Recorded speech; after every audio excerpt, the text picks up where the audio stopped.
여러분 혹시 도를 아십니까? 이런 질문을 길에서 많이 듣지요. 도를 아십니까? 도가 어떤 것이죠? 어떤 종교단체에서 말하는 도가 아니라 동양사상에서 말하는 도를 말하는 것입니다. 도를 아십니까? 전사님 도를 아십니까? 제가 딴 얘기를 하려고 그래요. 도라고 하는 것은 동양사상에서는 우리가 이렇게 일반적으로 알고 있는 것이죠. 우주 사이에 또 우주 안에 있는 어떤 것인데 우주의 생성 원리이기도 하고 또 기의 흐름이기도 하고 우주의 진리이기도 한 그 어떤 것, 원칙, 원리, 진리 등을 우리가 이제 도라고 말하는 것입니다. 그러면 여러분 혹시 덕이라고 하는 건 알고 계십니까? 우리가 덕이란 말 쓰죠. 그래서 과목으로 도덕 과목이 있지 않습니까? 도와 덕인데요. 덕이라고 할 때 그 말의 용법을 아시나요? 우리 성경에도 할 때도 이 덕이란 말이 쓰였습니다. 그래서 로마서 1장에 보면 악덕 목록이다라고 하는 것들이 나오고요. 갈라디아서 이제 5장에 보면 이제 그 성령의 열매도 이제 하나의 덕의 모습이죠. 그래서 로마서 14장 19절에 보면 이렇게 번역됐어요. 그러므로 우리는 서로 평화를 도모하는 일과 서로 덕을 세우는 일을 힘씁시다. 이렇게 번역했는데 아마 이것은 새 번역에도 이렇게 번역이 됐으니까요. 이 덕이라고 하는 용법을 모르면 이 덕은 어떤 행위 목록인가? 이렇게 생각할 경우가 있고 또 로마 고린도전서 10장 23절에도 모든 것이 다 허용된다고 사람들은 말하지만 모든 것은 다 유익한 것이 아닙니다. 모든 것이 다 허용된다고 사람들은 말하지만 모든 것이 다 덕을 세우는 것은 아닙니다라고 이렇게 번역이 되어 있습니다. 그런데 이제 도라고 하는 것이 하늘과 만물을 움직이는 원리라고 한다면 이 덕이라고 하는 것은 어떤 것이냐면 그 하늘의 자연의 도가 우리 인간에게 들어와서 인간의 몸 안에서 체현된 것, 그것을 이제 덕이라고 하거든요. 그래서 인간의 안에서 발현되는 것, 이 도가 하늘의 도가 인간 속에서 발현되고 인간이 도를 깨쳐 그것을 자기 안에서 드러내는 것을 덕이라고 합니다. 그러니까 이렇게 이해하시면 성경의 덕이라고 번역된 말이 훨씬 더 이해하기가 쉽겠죠. 그래서 하늘의 도가 있다면 인간에게는 동일한 게 있는데 그게 덕이 있는 것이죠. 물론 그 덕은 인간은 이제 그 도를 향해 나아가는 그 성인이라고 하는 성을 향해 나아가는 존재이기 때문에 그 덕을 깨우쳐 가는 거죠. 도를 깨우칠수록 이제 덕을 발휘하고 덕을 세우는 그런 사람들이 되는 것이죠. 이렇게 동양사상에서는 우주와 사람이 동일한 법칙 아래 그리고 동일한 원리 아래 놓여 있습니다. 그래서 동양에서는 자연이라고 하는 것 혹은 우주라고 하는 것과 사람이 분리되지 않습니다. 동양에서는 인간은 소우주의며 또 어떤 이유로도 대우주로부터 분리되지 않습니다. 동일한 법칙, 도와 덕이 우주도 다스리고 또 인간도 다스리는 그런 법이 되는 것이죠. 그러므로 동양에서 인간은 본성적으로 모든 우주 사건에 참여하며 내적으로나 외적으로나 그 사건들과 함대해 얽혀 있습니다. 어찌 보면 우리도 그냥 우주 속에 있는 것이고 그 도가 우주에서 통용되는 도가 우리 속에서 통용되는 것이죠. 그래서 그게 별로 분리되지 않는 통합된 모습을 보입니다. 그러나 서양과 동양은 조금 우리가 이해하는 것에 보면 다릅니다. 러프하게 좀 이렇게 보자면 동양은 우주와 인간이 분리되지 않는 반면에 서양은 인간과 자연이 다른 존재의 법칙으로 구분됩니다. 인간이 중심이고 자연은 대상으로 전락합니다. 자연은 영혼이 없는 존재이고 필연적인 인간의 연세라면 인간은 영혼을 가진 존재이고 혹은 정신을 가진 존재로 구분됩니다. 많은 사람들이 이것을 이제 인간과 자연의 구분론이라고 이렇게 얘기를 하는데 이런 것은 아니고요.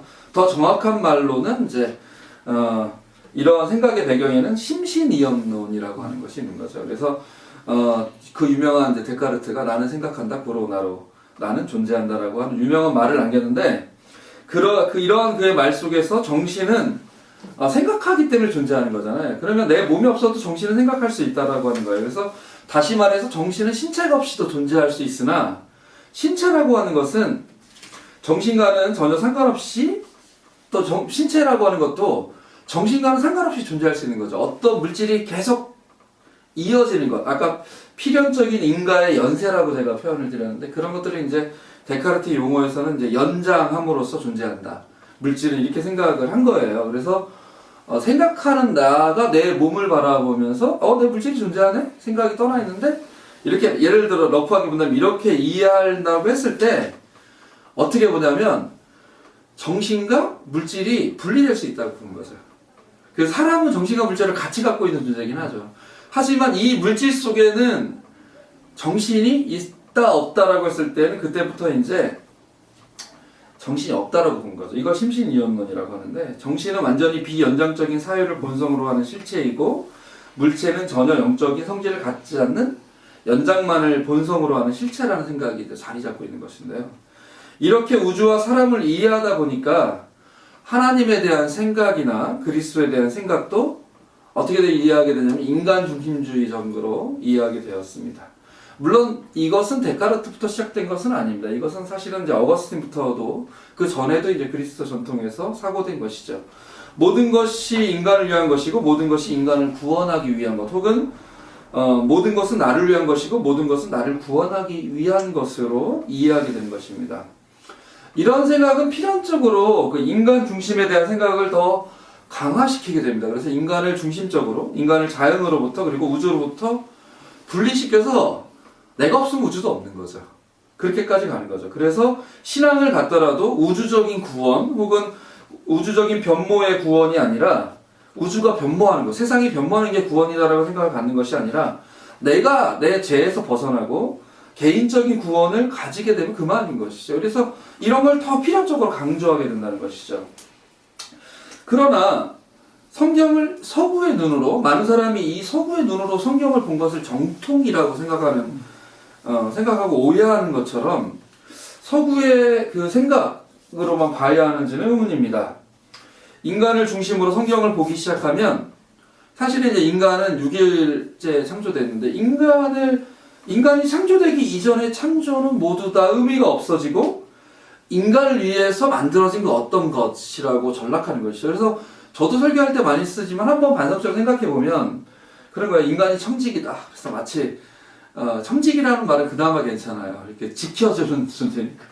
근데 이런 얘기도 하잖아요. 그 창조의 완성은 인간이고 인간이 살 수 있게끔 모든 만물이 만들어진 다음에 인간이 만들어졌고 그렇기 때문에 모든 만물이 인간을 위해 있는 거라고 하는 행위 자체 얘기 서해석들이 이제 존재하는 것인데 사실 성경에서 물론 보시기에 참이란 말이 한마디 더 들어가긴 하지만 인간을 창조하기 이전에도 하나님께서 보시기에 아름다웠던 우주 계속 나오잖아요. 매일 나오잖아요. 딱 둘째 날만 빼고 나오죠. 둘째 날인가요?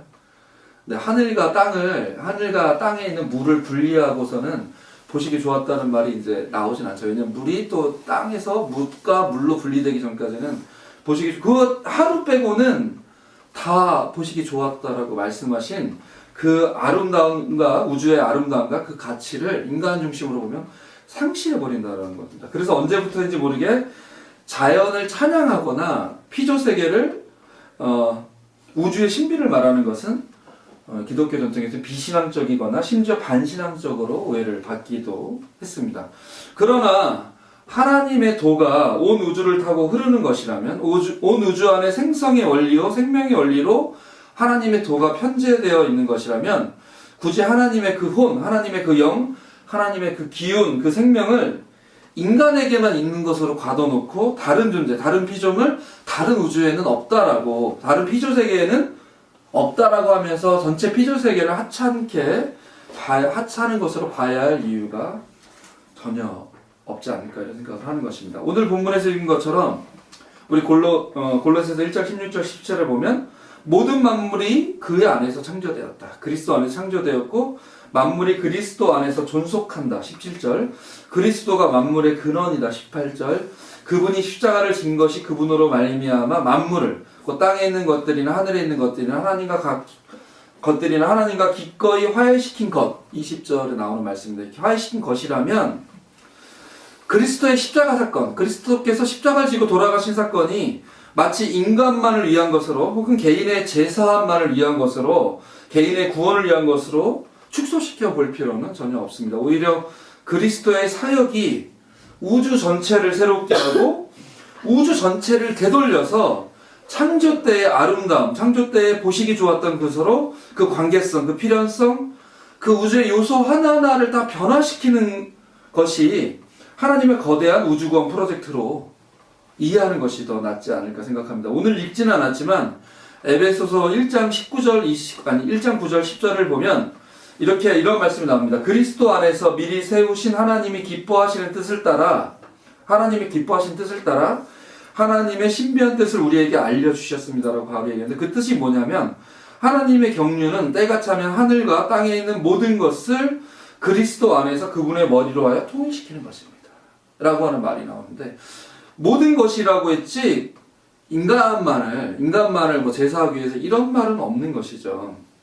이런 말이라든지 또 에베소서 1장 23절에 보면 교회는 그리스도의 몸이요 만물 안에서 만물을 충만케 하시는 분의 충만함입니다 라고 하는 말이 있는데, 그리스도는 누구냐? 라고 하면 여기서 이제 성수가 나오는 거예요. 만물 안에서 만물을 충만케 하시는 분. 만물 안에서 만물을 충만케 하는 분이 그리스도라고 고백하고 있는 거라면, 이것이 인간에게만 충만한 것이다, 인간을 구원을 위한 사역이다라고 한정짓는 것은 굉장히 그리스도의 사역을 오해하는 것입니다. 이런 말씀을 보면 그리스도의 사역은 우주를 위한 사역이요 그리스도 안에서 우주가 새로운 모습으로 재탄생하는 신비, 만물이 재탄생하는 신비를 말하고 있음을 알 수 있습니다.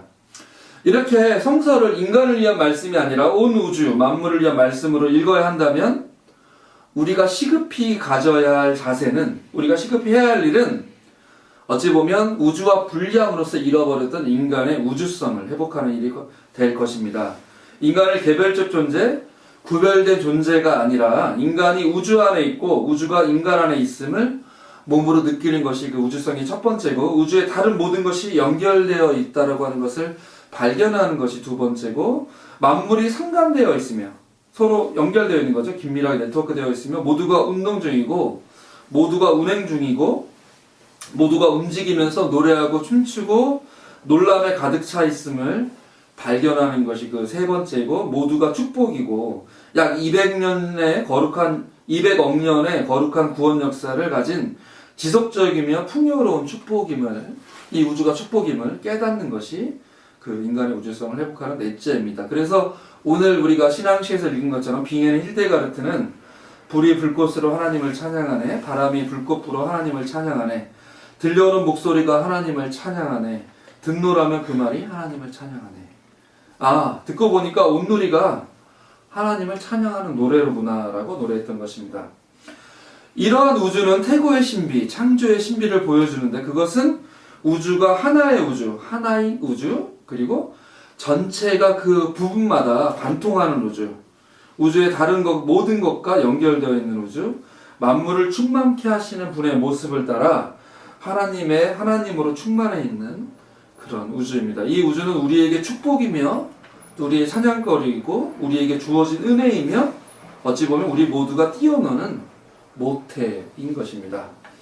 이런 우주는 따로 떼어서 존재할 수 없는 우주요, 균형의 질서가 있는 우주요. 그렇기 때문에 또 정의의 의미가 담겨있는 우주 세상입니다. 오늘 읽은 시편의 말씀처럼 주님의 보좌를 떠받치는 것은 히브리 사람들은 세 번역에는 정의와 공정이라고 번역되어 있습니다. 또 개역에는 의와 공의라고 번역되어 있고, 영어로는 제가 발음이 안 좋지만 righteousness and justice 라고 해서 정의와 올바름이라고 했고, 그래서 사역을 하자면 정의와 올바름이 하나님의 보좌를 떠받치는 두 기둥이다라고 얘기했는데, 이 올바름이라고 하는 것은 뭐냐면 아까 도와 덕을 말한 것처럼 정의가 사회적인 것이라면 그 정의를 자기에게 내면한 것이 올바름이죠. 개인적으로 내면한 것이 올바름인데, 그 두 가지가 하나님의 보좌를 떠받치는 기둥이라고 하는 것인데, 이 기둥 중에 둘 중에 하나라도 균열이나 일탈이 일어난다면 온 우주가 중심을 잃고 균형을 잃는다고 하는 것이 이 시편의 고백입니다. 그러므로 불이라고 하는 것은 우주적 문제가 됩니다. 그래서 시편 기자는 오늘 우리가 또 시편 교독에 보면 82장 3절 5절에서 가난한 사람과 고아를 변호해주고 가련한 사람과 궁핍한 사람에게 공의를 베풀어라. 가난한 사람과 빈궁한 사람을 구해주어라. 또 중간 생략하고 읽으면 그들이 어둠 속에서 헤매고만 있으니 땅의 기초가 송두리째 흔들린다라고 고백하고 있는 것입니다. 그러면서 몸서리치고 있는 것입니다. 하나인 우주, 연결된 우주, 관계 속에 있는 우주는 조화와 질서 속에 있는 우주이고 정의 속에 있는 우주입니다. 모든 요소가 모두를 위해 존재하고 매사가 모두를 위해 여기에 바로 여기에 있는 우주입니다. 이러한 우주에 불의는 존재하지 않는 선이고 정의와 올바름이 그 내적 상태를 유지하는 힘이 되는 것입니다. 그래서 아까 우주성을 회복한다는 것은 우리가 우주와 분리되지 않았음을 네 가지 양식에서 이해하는 것이고 또 우주가 하나님께서 보시기에 아름다움, 보시기에 좋았다라고 하는 세상, 그렇기 때문에 조화와 질서, 정의가 있는 세상임을 바로 깨닫는 것이 필요하다는 것입니다. 만물을 위한 그리스도, 만물을 위한 그리스도는 우리에게 다양성의 수용을 가르쳐줍니다. 우리가 우주성을 회복하면 우리는 기존에 분리되었던 것에서 이제는 그 다양성을 하나의 모습, 하나의 요소, 나를 위한 어떤 요소로, 우주의 요소로 받아들인다는 것입니다. 그리스도교는 태양을 얘기하나요? 혹시 이슬람은 달을 얘기하고 그리스도엔 달이 없나요? 이슬람엔 태양이 없을까요? 어느 것을 가르치던 그리스도에게만, 그리스도 교인들에게만 해당하는 태양이 있고 이슬람 교인들에게만 해당하는 달이라고 하는 것은 없습니다. 그런 것들은 민족이나 종교의 명분틀에 맞추어서 넣으려는 인간들이 만든 것일 뿐입니다. 만물을 위한 그리스도는 우리에게 우주적인 의식을 가질 것을 요구합니다. 우주적 의식 없이는 보편성이 찢겨져 나가고 지역주의와 이기주의로 제도화한 그 폭력만이 우리를 지배하게 됩니다. 내가 우주에 속해 있고 내가 속한 우주를 존중하는 사람은 하나밖에 없는 우주, 하나인 우주에서 같이 살고 있는 다른 존재, 타인을 존중하는 마음을 가질 수밖에 없습니다. 내가 곧 우주요, 내가 곧 타인이요, 하나님을 사랑하는 것이 나를 사랑하는 것이고, 나를 사랑하는 것이 하나님을 사랑하는 것이고, 남을 사랑하는 것이고, 나를 사랑하는 것이 남을 사랑하는 것이 다른 것이 아니라 곧 동전의 양면처럼 같은 모습을 다르게 보는 것에 불과하다는 것을 깨닫게 되는 것입니다. 그래서 만물을 위한 그리스도는 만물 안에서 만물을 충만케 하시는 그런 분이십니다. 그리스도는 만물 안에서 만물이 하나님으로 충만케 하십니다. 하나님의 사랑, 그의 열기, 하나님의 지혜, 하나님의 영, 하나님의 생명, 그리고 하나님의 평화로 만물을 충만케 하시는 분이 그리스도이시고 그 사역을 위해서 돌아가신 것이죠. 십자가를 지신 것이죠. 우리 그리스도인은 이런 그리스도의 모습을 닮아가는 사람이며 그의 뜻을 지금 이 땅 위에서 실천하는 사람입니다. 보시기에 아름다운 세상과 그 조화, 그 질서, 그 정의, 그리고 그 생명을 살려가는 사람들이 바로 그리스도인이고 만물 안에서 만물을 충만케 하시는 그리스도의 모습을 닮아가는 사람입니다. 우리 모두가 만물을 위한 그리스도를 닮아가는 사람이 되기를 기도합니다. 여러분, 마지막으로 질문 하나 던지겠습니다. 우주의 중심은 어디에 있을까요? 우주의 중심은 어디에 있을까? 한번 잠깐 생각해 보시죠.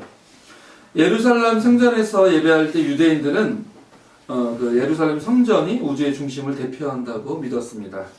또 아메리카 원주민은 예배하러 모일 때 어떤 의식을 가질 때 원을 이루며 의례를 할 때마다 그 바로 원의 중심에서 우주의 중심이 발견된다고 믿고 있습니다.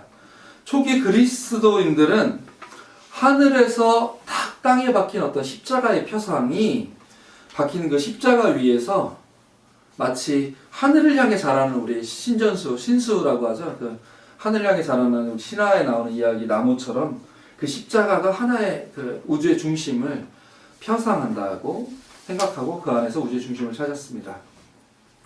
모든 전통에서 우주 없이 거행하는 예배라고 하는 것은 상상할 수 없습니다. 그렇다면 우리들에게 우주는 어디입니까? 우리가 어찌 보면 폐회할 때마다 손을 잡고 동그랗게 모여서 기도하는 그것 중심, 혹시 그곳이 우리의 중심이기도 하고, 십자가를 지신 주님이 가시는 그곳이 우주의 중심이기도 하고, 너와 내가 연대의 손을 잡은 것이 그 십자가의 중심이기도 하고, 그 세상의 중심이기도 하고, 강정의 망루, 저는 오늘 주보에 뒤에 보시면 망루의 그림을 실어놨는데 이 그림을 딱 보는 순간 십자가다라고 하는 생각이 딱 들었습니다. 그것이 바로 우주의 중심일 것이고, 또 평택의 굴뚝이 박혀있는 그곳이 중심일 것이고, 그런 것이 바로 우주의 중심입니다. 만물을 위한 그리스도이심을 자각함으로써 우주적 축제와 우주적 치유의 삶을 살아가는 저와 여러분이 되시면 좋겠습니다. 같이 묵상하겠습니다.